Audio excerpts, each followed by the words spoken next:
Salut! Cette fois-ci, nous allons passer 24 heures dans la forêt avec des gadgets provenant d'AliExpress. Oh, on a tellement rempli le sac à dos qu'il doit probablement peser environ 15 kg. Mais il est confortable et contient le tout sans problème. On vous montrera ça en détail plus tard. On voulait installer un camp dans un endroit vraiment magnifique. C'est pour ça qu'on a fait un long chemin en profitant de la beauté de la forêt hivernale. Mais en descendant la colline, on a trouvé une sorte de trou dans la terre. Et au fait, cette chute n'a pas été mise en scène, hein. Ça s'est passé au moment où on était en train de filmer comment on descendait vers la grotte. Mais on a bien failli tomber dedans à cause des feuilles glissantes. On était curieux de savoir quelle était la profondeur de cette grotte. Alors nous avons décidé de jeter un coup d'œil. Dans la boîte, il y avait ces lampes frontales et on en a besoin. On descend lentement dans la grotte. En fait, ça ressemble plus à une fosse, pas à une grotte, parce que ça descend plus que ça n'avance. Je mentirais si je disais qu'on n'a pas eu peur. C'était sombre et humide là-dedans. Le passage se divise en deux voies. L'une était en fait un cul-de-sac avec des tonnes d'araignées et ce genre de lézard près des feuilles. De l'autre côté de la grotte, il y avait un endroit étroit. C'était à une profondeur de 2 à 3 étages de la surface de la Terre. Il est difficile pour une personne d'y accéder. Et en plus, on n'était pas préparé à traîner dans les grottes. C'est pourquoi nous avons finalement décidé de sortir et de continuer notre randonnée dans la forêt, pas sous terre. Après avoir parcouru 2 km, nous avons choisi un espace ouvert où installer notre camp. C'était une prairie parfaite au milieu de la forêt avec de nombreux arbres tombés et une vue imprenable. Mais on ne savait pas ce qui nous attendait. Notre sac à dos était très confortable et solide. Il possède beaucoup de poches.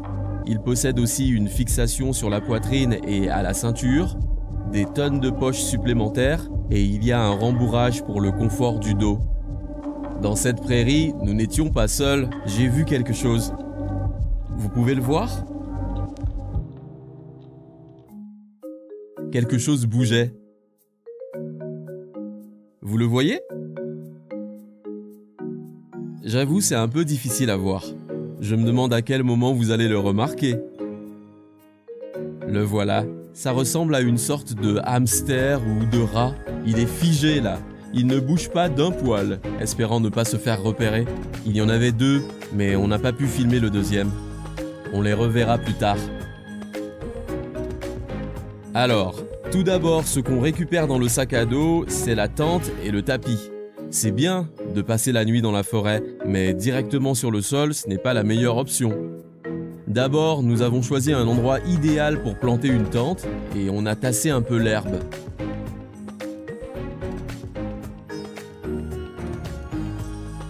Ça peut être compliqué de monter une tente, mais il y avait quelques instructions écrites sur le sac, ce qui a facilité le travail. Même si la tente était de fabrication chinoise, les composants étaient de très bonne qualité. Au bout de 12 minutes, notre tente était montée. La première porte s'ouvre sur quelque chose comme un petit sas d'entrée où on pouvait laisser nos chaussures ainsi que notre sac à dos et d'autres trucs pendant la nuit. La tente est plutôt de bonne qualité, avec de bonnes coutures.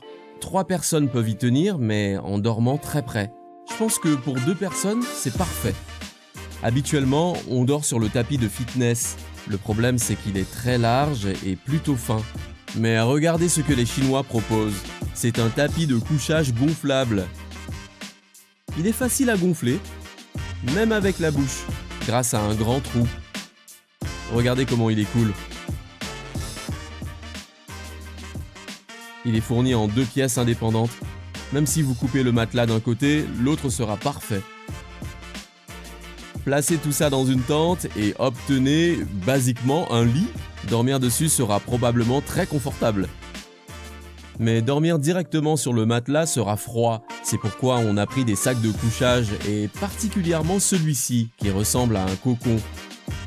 Il est fait dans une matière légère, à l'intérieur il est rempli de duvet d'oie. Pour que le sac soit efficace, la température extérieure ne doit pas être inférieure à 9 degrés. Bon, le premier coin couchage est installé et nous prenons le deuxième sac, qui a une forme un peu différente. Il est rectangulaire, pas comme un cocon. Et si on ouvre la fermeture éclair, alors on obtient une grande couette en duvet. C'est très léger et ça flotte comme une voile au vent. Après avoir placé le deuxième sac de couchage dans la tente, on a entendu une sorte de bruissement à l'extérieur. C'était le même hamster. On l'a un peu traqué et il s'est avéré qu'il vit dans une souche d'arbre, à l'intérieur d'un minuscule trou. Espérons qu'ils ne vont pas nous embêter pendant qu'on dort. C'était très confortable dans la tente.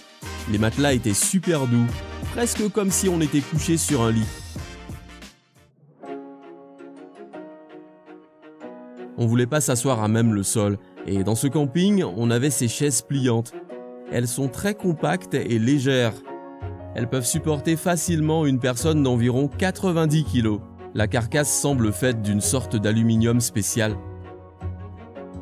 Ce truc-là peut aussi être très utile. C'est un outil multifonction. Il y a des pinces, un tournevis et un petit couteau. On a également cette scie pliante. Elle nous a aidé à préparer du bois pour faire un feu pour toute la nuit. Elle est très aiguisée et compacte. Mais si vous avez besoin d'une scie plus petite, alors celle-ci conviendra. Elle se présente sous la forme de 2 anneaux rattachés à du fil à scier.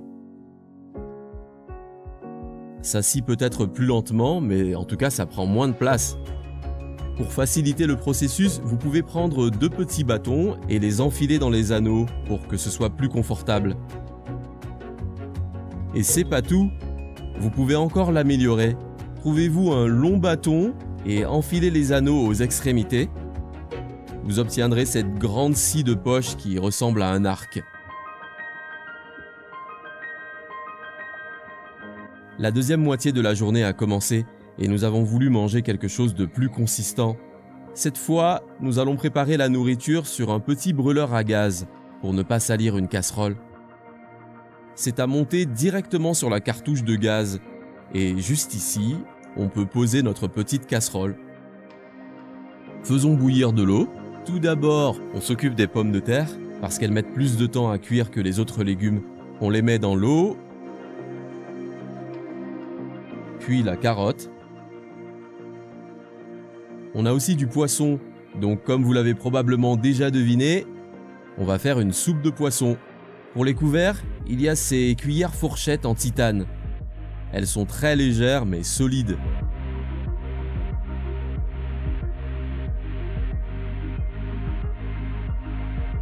Ensuite, on coupe l'oignon, un peu d'aneth et de persil, et tout va dans la casserole.